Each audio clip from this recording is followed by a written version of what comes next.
లంచ్కి దొండకాయ కూర వండుతున్నాను. ఇంట్లో తిరుపతి గింజలు, పచ్చిమిర్చి, ఆనియన్ వేసాను. కొంచెం వేగిన తర్వాత దొండకాయ ముక్కలు వేసాను. ఆల్రెడీ నైట్ మార్నింగ్ లేట్ అవుతుందని దొండకాయ ముక్కలు అన్నీ కోసేసాను. సో వేసేయడం ఇష్టపడ్డాను. ముక్కలన్నీ వేస్తే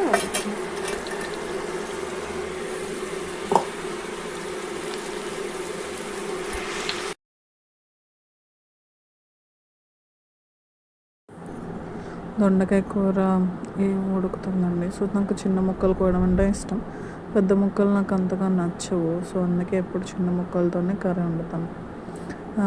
ఈరోజు చింతకాయ పచ్చడి చేద్దాం అనుకున్నానండి. సో అందుకని ఇది ఇంట్లో చింతకాయలు ఉప్పు పసుపు వేసి తొక్కి ఒక 1 month అట్లా ఊరబెడతారు.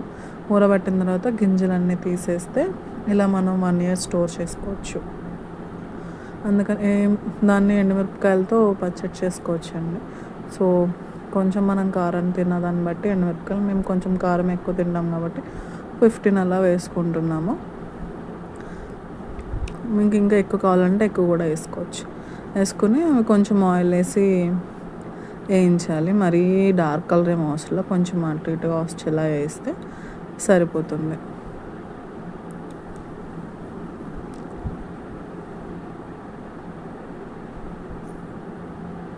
ఈ లోపల నేను రైస్ పెడతానండి. సో అవి వేగుతూ ఉంటాయి.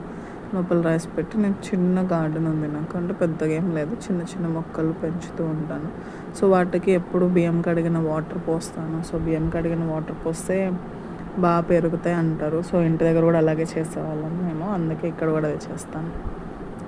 సో అది అవకడ గింజ అండి. సో మా ఇక్కడ ఓనర్ ఆంటీ చాలా పెంచారు అలా చెట్లు. సో అందుకని చెప్పి నేను కూడా అది మొలకొస్తుంది అని చెప్పి అట్లా ట్రై చేస్తున్నాను.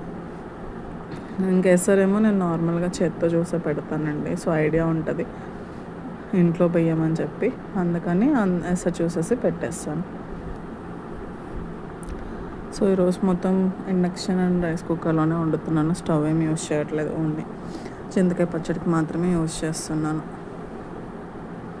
దొండకాయ కూర కూడా ఎగుతూ ఉందండి. సో కొంచెం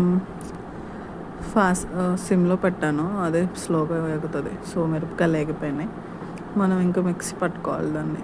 సో మిరపకాయలు వేసుకొని వేయించినవి దాంట్లోకి జీలకర్ర ఒకటే వేస్తామండి, ఎందుకంటే ఉప్పు పసుపు ఆల్రెడీ ఉంటాయి కాబట్టి. జీలకర్ర, వెల్లుల్లి వేసుకోవాలి. సో వెల్లుల్లి కూడా కొంచెం మనం ఎక్కువ ఫ్లేవర్ స్మెల్ రావాలనుకుంటే ఫుల్ వెల్లుల్లి మొత్తం వేసుకోవచ్చు. బట్ నేను అంతగా ఇష్టపడను. సో అందుకే ఒక హాఫ్ సరిపోతుంది. సో అందుకే నేను హాఫ్ వెల్లుల్లి మాత్రమే వేస్తున్నాను. మీ ఇష్టం, మీకు నచ్చితే మీరు ఫుల్ కూడా వేసుకోవచ్చు.